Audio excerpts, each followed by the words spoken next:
आप सबको भी जानकारी होगी कि आज महर्षि वाल्मीकि का जन्मदिन है, जयंती है। इस अवसर पर इस मंच से देशवासियों को वाल्मीकि जयंती के अवसर पर मैं ढेर सारी शुभकामनाएं देता हूं। और भारत की जो सांस्कृतिक यात्रा रही है उसमें बहुत ही कम ऐसे व्यक्ति हुए हैं जिनका जीवन ही इस बात का प्रमाण बन गया है कि मनुष्य का मूल्य उनकी जन्मभूमि या वंश के आधार पर नहीं बल्कि उसके कर्म, साधना और ज्ञान पर निर्भर करता है। और मुझे लगता है कि देश के प्रत्येक व्यक्ति के लिए, खासकर नौजवानों के लिए, उनका जीवन और उनका चरित्र यह अनुकरणीय है। साथियों, आज आप सबके बीच उपस्थित होना यह हमारे लिए एक प्रसन्नता का विषय है। और आप सभी जिस तरीके से डायरेक्टली या इनडायरेक्टली नेशनल पॉलिसीज को शेप देने में लगे हुए हैं, उसके लिए मैं आप सभी की मैं सराहना करना चाहता हूं। आत्मनिर्भर के भारत के लक्ष्य की प्राप्ति के लिए जिस डेडिकेशन की आवश्यकता है वह इस गैदरिंग में मैं मानकर चलता हूं वह है। हमारी स्पीच में लिखा है कि दिखाई दे रहा है, लेकिन मैं झूठ नहीं बोलना चाहता। मैं मानकर चल रहा हूं कि वह डेडिकेशन इस गैदरिंग में है। साथियों, इस सम्मेलन की theme opportunities of defence manufacturing in the country अपने आप में मैं समझता हूं सरकार की कमिटमेंट को दर्शाता है कि हम स्टेट्स और यूटीज के साथ मिलकर देश की डिफेंस मैन्युफैक्चरिंग कैपेबिलिटी को आगे बढ़ाएं। और जिस तरह से वर्तमान में जियोपॉलिटिकल डायमेंशंस तेजी के साथ चेंज हो रहे हैं, उसे देखते हुए एक कोऑर्डिनेटेड नेशनल एफर्ट मैं समझता हूं कि आज के यह समय की जरूरत है। साथियों, आज की यह बैठक अपने आप में बड़ी विशेष है, इसलिए अपनी बात को शुरू करने से पहले मैं अपना एक विशेष नजरिया आप सबके सामने यहां पर रखना चाहूंगा। अगर हम भारत के संविधान को देखें तो डिफेंस एक यूनियन लिस्ट का सब्जेक्ट है। इसका सीधा अर्थ यह है कि रक्षा की जिम्मेदारी केंद्र सरकार की है, यानी सेंटर की है। लेकिन यहां एक गहरी बात छिपी है, सेंटर आखिर है किसका? क्या यह कोई अलग अमूर्त या अदृश्य या कोई सत्ता है? आप सहमत होंगे, नहीं। वास्तव में यह सेंटर अलग अलग स्टेट्स और यूनियन टेरिटरीज को मिलाकर ही बना हुआ है। इस दृष्टि से जब देश की रक्षा की बात आती है तो यह केवल केंद्र सरकार का दायित्व तो नहीं रह जाता, बल्कि मैं मानता हूं कि पूरे राष्ट्र का सामूहिक दायित्व तो बन जाता है। रक्षा सुरक्षा हमारी एक कलेक्टिव रिस्पॉन्सिबिलिटी है। डिफेंस सेक्टर को मजबूत करना केवल किसी एक संस्था अथवा किसी एक सरकार का काम नहीं, बल्कि पूरे भारत का एक साझा संकल्प है। जब हम एक साथ मिलकर काम करते हैं तो कोई लक्ष्य मैं मानता हूं कि अपने में बड़ा नहीं रह जाता है। और इसका एक उदाहरण मैं आपको देता हूं। अभी कुछ ही दिनों पहले हम सब ने मिलकर सेंटर, स्टेट्स और यूटी के सहयोग से जीएसटी में एक बहुत बड़ा रिफॉर्म, मेजर रिफॉर्म को बहुत ही सक्सेसफुली हम लोग लागू करने में कामयाब हुए हैं। और कई बार लोग मानते हैं कि सेंटर और स्टेट्स का आपस में कॉन्फ्लिक्ट रहता है, लेकिन जीएसटी आज कोऑपरेटिव फेडरलिज्म और सेंटर स्टेट पार्टनरशिप का एक जीवंत उदाहरण बन चुका है, जो हाल ही में इस संबंध में फैसला हुआ है। इस तरह का एक और उदाहरण मैं आप सबके सामने रखना चाहूंगा। ऑपरेशन सिंदूर के दौरान देश में जब मॉक ड्रिल की जरूरत पड़ी तो सभी स्टेट गवर्नमेंट्स और उनकी एजेंसी ने इसमें पूरी सक्रियता के साथ अपनी भागीदारी सुनिश्चित की थी। यह सब इस बात का प्रमाण है कि जब हम सब एकजुट होकर किसी लक्ष्य को हासिल करने की दिशा में बढ़ते हैं तो कोई भी चुनौती अपने आप में बड़ी नहीं रह जाती है। और साथियों, आज हमारे देश में डिफेंस सेक्टर की ग्रोथ यदि मैं कहूं कि अभूतपूर्व गति से हो रही है तो यह कहना भी एग्जैगरेशन नहीं होगा। लेकिन मैं हमेशा इस बात पर जोर देता हूं कि डिफेंस में आत्मनिर्भरता हमारे लिए केवल प्रोडक्शन या इकोनॉमी का यह सब्जेक्ट नहीं है। यह सबसे पहले हमारी स्ट्रेटेजिक इकोनॉमी का सब्जेक्ट है और यह स्ट्रेटेजिक और ऑटोनॉमी सीधे सीधे हमारी सॉवरेनिटी से जुड़े हुए ये हमारे प्रश्न हैं। और जब प्रश्न सॉवरेनिटी का, संप्रभुता का आता है तो क्या सेंटर, क्या स्टेट, क्या यूटी, देश की संप्रभुता की रक्षा करना हम सबकी कलेक्टिव रिस्पॉन्सिबिलिटी बन जाती है। इसलिए मैं समझता हूं कि आज इस मंच के माध्यम से हम सबको एक साथ कार्य करने का जो अवसर मिला है, हम सभी को इसमें बढ़ चढ़कर अपनी भागीदारी सुनिश्चित करनी चाहिए। और मैं जानता हूं इसमें कोई मेरे द्वारा उपदेश बहुत दिए जाने की आवश्यकता नहीं है, बस केवल एक रिमाइंड कर रहा हूं आप सबको। इसी तरह आज इस बैठक का उद्देश्य भी यही है कि हम यह विचार करें कि भारत को डिफेंस मैन्युफैक्चरिंग हब बनाने की दिशा में और कौन कौन से ऐसे स्टेप्स गवर्नमेंट ले सकती है, उठा सकती है। इसी सिलसिले में विभिन्न स्टेट्स की डिफेंस और एरोस्पेस सेक्टर से संबंधित पॉलिसीज का एक कंपेडियम भी कंपाइल किया गया है, जिसका विमोचन अभी अभी आप सबके सामने ही हुआ है। साथियों, आप सभी इसको ध्यान से देखिए, क्योंकि मुझे विश्वास है यह कंपेंडियम हमारी डिफेंस इंडस्ट्रीज और इनोवेटर्स के लिए एक गाइडिंग डॉक्यूमेंट का यह काम करेगा। और मेरा आग्रह है कि आप सब इसे गहराई से अध्ययन करें और इसकी क्या खूबियां हैं, इन खूबियों को समझें और फिर उन्हें अपने अपने राज्यों तक पहुंचाने का प्रयास करें। यह हमारी आप सबसे अपील है। साथियों, आप में से ज्यादातर लोगों को हमारे द्वारा किए जा रहे जो विभिन्न पॉलिसी रिफॉर्म्स हैं उसके बारे में पता होगा ही। वैसे तो डिफेंस सेक्टर अपने आप में बड़ा एक कॉम्प्लेक्स सेक्टर है और कॉम्प्लेक्स मुद्दा भी है, और इस सेक्टर में हमारे द्वारा किए जा रहे सभी प्रयासों को इतने कम समय में ही आप लोगों से शेयर कर पाना मुश्किल होगा।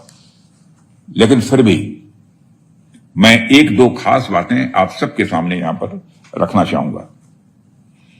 जब हम रक्षा क्षेत्र में आत्मनिर्भरता की बात करते हैं तो यह केवल मेक इन इंडिया या एक्सपोर्ट फिगर्स की बात नहीं होती है, यह उस भरोसे की बात होती है यदि कोई संकट की घड़ी आए तो हम अपनी रक्षा करने के लिए किसी और पर निर्भर न हो। और यह उस आत्मविश्वास की बात होती है जो हमारी सेनाएं जो भी हथियार इस्तेमाल करती हैं वो हमारी अपनी जमीन पर बने हों, हमारे भारतवासियों के द्वारा बने हों, हमारे भारत के वैज्ञानिकों के द्वारा बने हों और हमारे इंजीनियरों की प्रतिभा से ये बने हों। इसके लिए हमारी सरकार ने पिछले 10 से 11 वर्षों में डिफेंस सेक्टर में कई पॉलिसी रिफॉर्म्स किए।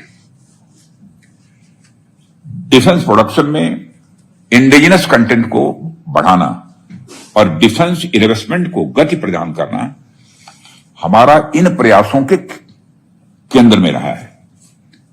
चाहे वो आईडेक्स इनिशिएटिव हो, चाहे डिफेंस कॉरिडोर्स की स्थापना हो या फिर डिफेंस मैन्युफैक्चरिंग में एफडीआई को बढ़ावा देना, ये सभी कदम इसी दिशा में उठाए गए हैं।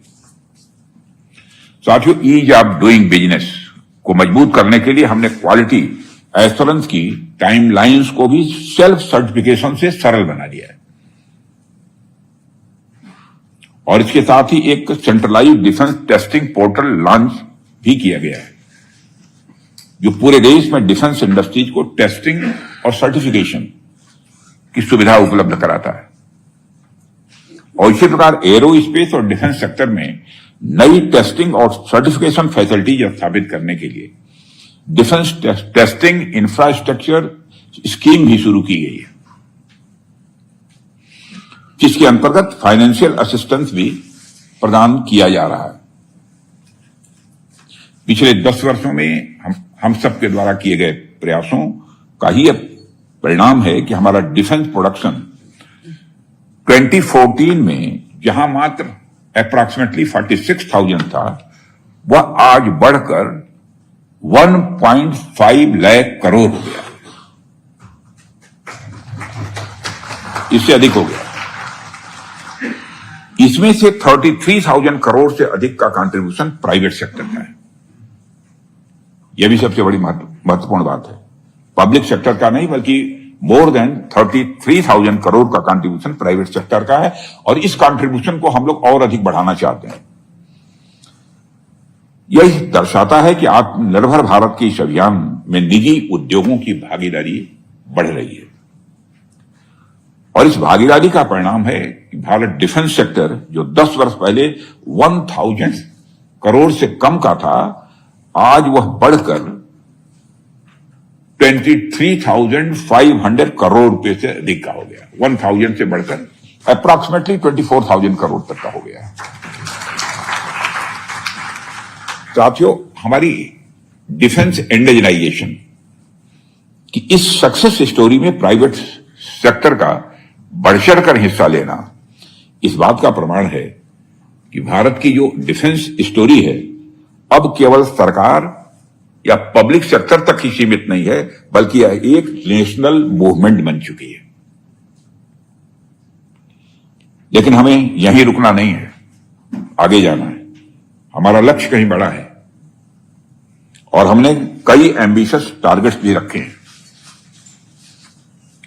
2029 तक हमें कम से कम 3 लाख करोड़ की डिफेंस मैन्युफैक्चरिंग और 50,000 करोड़ तक से अधिक की डिफेंस एक्सपोर्ट करना है। यह टारगेट हम लोगों ने तय किया है, और मैं आपको यकीन दिलाता हूं इस टारगेट को अचीव करके ही दम लेंगे, करेंगे। आप सबका सहयोग चाहिए, और इन सब के मद्देनजर हम सब अपनी पॉलिसीज में लगातार रिफॉर्म्स करते जा रहे हैं। लगातार कुछ ना कुछ, हर 2, 4, 6 महीने पर हर साल कुछ ऐसे पॉलिसी रिफॉर्म्स हो रहे हैं। यहां तक कि इस वर्ष यानी 2025 इस वर्ष को ही रक्षा मंत्रालय ने ईयर ऑफ रिफॉर्म से घोषित किया है। मैक्सिमम जितने रिफॉर्म्स करने हैं हम लोग इस साल करेंगे। जाहिर सी बात है कि हमारे लक्ष्यों को सभी स्टेट्स और सभी यूटीज के सम्मिलित प्रयासों के माध्यम से ही प्राप्त किया जा सकता है। अकेले सेंटर हासिल करना चाहे तो उसके लिए जटिल होगा। साथियों, मैं आपके साथ एक और महत्वपूर्ण बात पर भी यहां पर बात करना चाहता हूं, और इस समय आप जानते हैं दुनिया जिन परिवर्तनों से गुजर रही है उसे आप सब देख रहे हैं। डिफेंस सेक्टर में तो ये चेंजेस और भी ज्यादा मुखर रूप से दिखाई दे रहे हैं। आज की वारफेयर पूरी तरह से टेक्नोलॉजी ड्रिवन हो चुकी है। मॉडर्न वारफेयर केवल हथियारों पर आधारित नहीं है, बल्कि उसमें artificial intelligence, machine learning, robotics और क्वांटम कंप्यूटिंग, साइबर और स्पेस टेक्नोलॉजी जैसे फ्रंटियर टेक्नोलॉजीज का प्रभाव लगातार तेजी से बढ़ रहा है। और आज के युग में युद्ध के मैदान से पहले युद्ध डाटा और एल्गोरिथम्स में लड़ा जाने लगा है, और इसलिए फ्रंटियर टेक्नोलॉजी में हमें फिजिकल इन्वेस्टमेंट से कहीं अधिक इंटेलेक्चुअल इन्वेस्टमेंट करना होगा। इसलिए हमें इनोवेशन और कटिंग एज टेक्नोलॉजी पर ज्यादा फोकस रखना होगा, और हमें यह प्रयास करना होगा कि जहां जहां टेक्नोलॉजिकल गैप्स हैं उन्हें इंडिजिनस सोल्यूशन से भरा जाए, और जहां हाई एंड टेक्नोलॉजी की आवश्यकता है वहां हमारे यंग इनोवेटर्स और स्टार्टअप सोल्यूशंस लेकर आए। अभी मैं बैठा था आईडेक्स और स्टार्टअप्स के अपने जवानों के साथ। हम एक न्यू इंडिया, एक नया भारत तभी बना पाएंगे जब हम ट्रेडिशनल स्ट्रेंथ और मॉडर्न इनोवेशन को साथ लेकर आगे बढ़ेंगे। ट्रेडिशनल स्ट्रेंथ और मॉडर्न इनोवेशन को हम साथ लेकर बढ़ेंगे तो निश्चित रूप से नए भारत का निर्माण होकर रहेगा। और साथियों, विभिन्न राज्यों की सरकारें मुझसे लगातार ये आग्रह भी करती रहती हैं कि उन राज्यों में डिफेंस इंडस्ट्रियल कॉरिडोर स्थापित हो या डिफेंस इंडस्ट्रीज की प्रेजेंस वहां पर बढ़ाई जाए। मैं केवल इतना कहना चाहूंगा, डिफेंस कॉरिडोर निस्संदेह महत्वपूर्ण है, लेकिन यह डिफेंस इंडस्ट्री को बढ़ावा देने का एकमात्र तरीका नहीं है। रक्षा मंत्रालय ने अनेक ऐसे कदम उठाए हैं जिनका स्टेट गवर्नमेंट्स लाभ उठा सकती हैं। उदाहरण के तौर पर डिफेंस एक्विजिशन प्रोसीजर 2020 एवं डिफेंस प्रोक्योरमेंट मैनुअल 2025, जिसमें डोमेस्टिक मैन्युफैक्चरिंग को बढ़ावा देने के प्रोविजन किए गए और इसी तरह defence testing infrastructure schemes, offset policy, defence investor cell और डिफेंस सेक्टर में एफडीआई की स्कीम आदि मेजर्स के माध्यम से स्टेट गवर्नमेंट्स डिफेंस इंडस्ट्रीज को बढ़ावा दे सकती हैं। कहने का मतलब यदि आपके पास विल पावर है और सही आपकी पॉलिसीज हैं, तो स्किल्ड मैन पावर है और देश हित में कुछ नया करने का संकल्प है, तो मैं समझता हूं डिफेंस सेक्टर में अवसरों की किसी भी प्रकार की कमी नहीं है। इसलिए मैं आप सभी से अपेक्षा करता हूं कि आप डिफेंस कॉरिडोर से कहीं आगे बढ़ते हुए अपने अपने राज्यों में डिफेंस इकोसिस्टम को मजबूत करने के लिए नए विचार और नई योजनाओं को लेकर आप आगे बढ़ें। रक्षा मंत्रालय हमेशा आपके साथ खड़ा है, यकीन दिलाता हूं। साथियों, आज डिफेंस सेक्टर कई परिवर्तनों के दौर से गुजर रहा है और डिफेंस सेक्टर में डिजिटलाइजेशन भी बड़े स्तर पर हमें देखने को मिल रहा है। इस कड़ी में डिपार्टमेंट ऑफ डिफेंस प्रोडक्शन ने सृजन डी यानी defence establishments and entrepreneurs platform भी तैयार किया है। यह एक ऐसा डिजिटल डाटाबेस है जिसमें इंडियन डिफेंस इंडस्ट्रीज की डोमेन एक्सपर्टीज और इनके द्वारा सप्लाई किए गए प्रोडक्ट्स को व्यवस्थित रूप से मैप किया गया है। और इसी तरह डीडीपी ने डिफेंस एग्जिम पोर्टल भी लॉन्च किया है और यह एक सिंगल विंडो डिजिटल प्लेटफॉर्म है जो डिफेंस एक्सपोर्ट्स और इंपोर्ट्स से संबंधित एथराइजेशन प्रोसेसेस को यह स्ट्रीमलाइन करता है। ऐसे ही अनेक रिफॉर्म्स हम डिफेंस सेक्टर में हो रहे बड़े बदलावों को ध्यान में रखते हुए हम लोग लगातार कर रहे हैं। सिलसिला अनवरत आगे बढ़ रहा है। और साथियों, जब मैं इन सब सारे चेंजेस की, बदलावों की मैं बात कर रहा हूं, तो मैं स्टार्टअप्स और एसएमईज के सामने आने वाली प्रमुख समस्याओं का भी जिक्र यहां पर मैं करना चाहूंगा। उसमें से एक है कैश फ्लो और दूसरा है वर्किंग कैपिटल कंस्ट्रेंट्स। मेरा यह मानना है कि हम इंडस्ट्रीज को सहयोग देने के लिए अपनी ओर से बिल प्रोसेसिंग और पेमेंट सिस्टम्स को और भी अधिक सरल और तेज बना सकते हैं। यहां अलग अलग राज्यों के प्रतिनिधि भी बैठे हुए हैं, तो इसलिए मैं एक और जरूरी बात आप सबके सामने कहना चाहूंगा। आमतौर पर ऐसा हमें देखने को मिलता है कि जो राज्य सरकारें हैं वह डिफेंस लैंड पर पब्लिक यूटिलिटी प्रोजेक्ट्स के लिए वर्किंग परमिशन मांगती हैं। अब इसके लिए रक्षा मंत्रालय के द्वारा एक ऑनलाइन पोर्टल भी बनाया गया है ताकि जो स्टेट गवर्नमेंट्स हैं वह अपने प्रपोजल्स वहां पर अपलोड कर सकें। और इस पोर्टल का सही उपयोग जरूरी है ताकि एक समयबद्ध तरीके से काम हो सके, साथ ही उनकी ऑपरेशनल प्रिपेयर्डनेस प्रभावित न हो, इसलिए स्टेट्स अपनी रेस्पॉन्सिबिलिटीज को भी पूरा करें।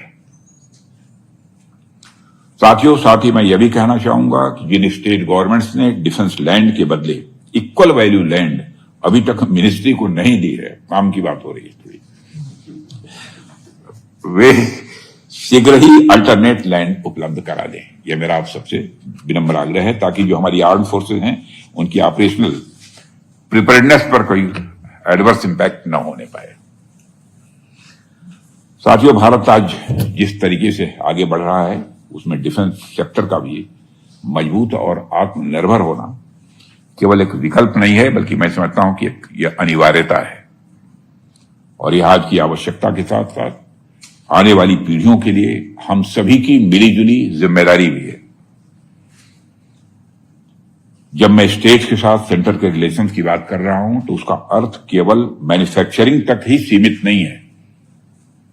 यदि मैं डिफेंस मिनिस्ट्री की बात करूं तो इसके बियॉन्ड हमने अनेक ऐसे कदम उठाए हैं जिनसे देश के सभी स्टेट्स लाभान्वित हो रहे हैं।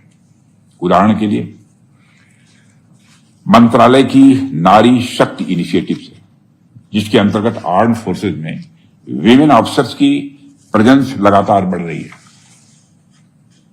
और मिनिस्ट्री ने defence research and development budget का 25% शेयर इंडस्ट्री, एमएसएमई, स्टार्टअप्स और एकेडमिया के लिए एयरमार्क किया है।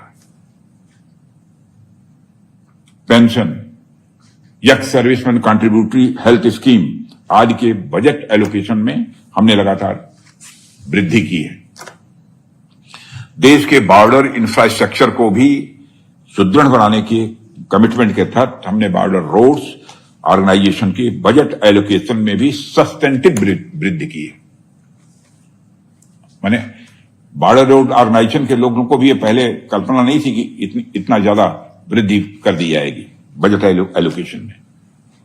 जहां तक सैनिक स्कूल की बात है, सरकार द्वारा चलाए जा रहे 33 सैनिक स्कूल्स के अतिरिक्त सरकार ने पार्टनरशिप मोड के तहत 100 और सैनिक स्कूल्स खोलने की मंजूरी दी है। ये सभी कदम इस बात के प्रमाण हैं कि डिफेंस मिनिस्ट्री केवल कुछ ही क्षेत्रों तक सीमित नहीं है, बल्कि जितना संभव हो सके उतना हम अपने स्टेट्स और वहां के नागरिकों के विकास के लिए पूरी तरह से कमिटेड हैं। यहां मैं स्टेट से डिफेंस लैंड्स के बारे में भी एक आग्रह करना चाहूंगा। आप सभी जानते हैं कि पूरे देश भर में लगभग 18 लाख एकड़ डिफेंस लैंड विभिन्न स्टेट्स में है डिफेंस की, और इन लैंड्स पर कई बार लोकल लेवल पर कई प्रॉब्लम्स भी देखने को मिलती हैं, जिनसे आप लोग भली भांति परिचित हैं। मेरा आग्रह रहेगा कि आप सभी इस संबंध में विजिलेंट रहें, ताकि इन एरियाज को कभी भी कोई समस्या का सामना न करना पड़े। और इसको लेकर कहीं कोई प्रॉब्लम आती है तो सीधे ऊपर डिफेंस मिनिस्ट्री में आप बात कर सकते हैं। साथियों, मुझे पूरा विश्वास है कि यह सम्मेलन केवल विचार विमर्श तक सीमित नहीं रहेगा, बल्कि डिफेंस सेक्टर में कई सॉलिड सजेशंस देने का मार्ग भी यह प्रशस्त करेगा। और आज का यह सम्मेलन सेंटर और स्टेट्स के बीच और अधिक सिनर्जी विकसित करने का माध्यम बनेगा, जिससे पहले से स्थापित या फिर नई डिफेंस और एरोस्पेस इंडस्ट्री को और गति मिलेगी। मुझे यह भी विश्वास है कि अगर हम मिलकर काम करते रहे तो हम जल्दी भारत को एक वर्ल्ड क्लास मैन्युफैक्चरिंग हब और ग्लोबल प्रोडक्ट सपोर्ट बेस के रूप में स्थापित कर पाने में कामयाब होंगे। इन्हीं शब्दों के साथ मैं इस सम्मेलन की सफलता की कामना करते हुए अपना निवेदन यहीं समाप्त करता हूं। आप सबको बहुत बहुत धन्यवाद।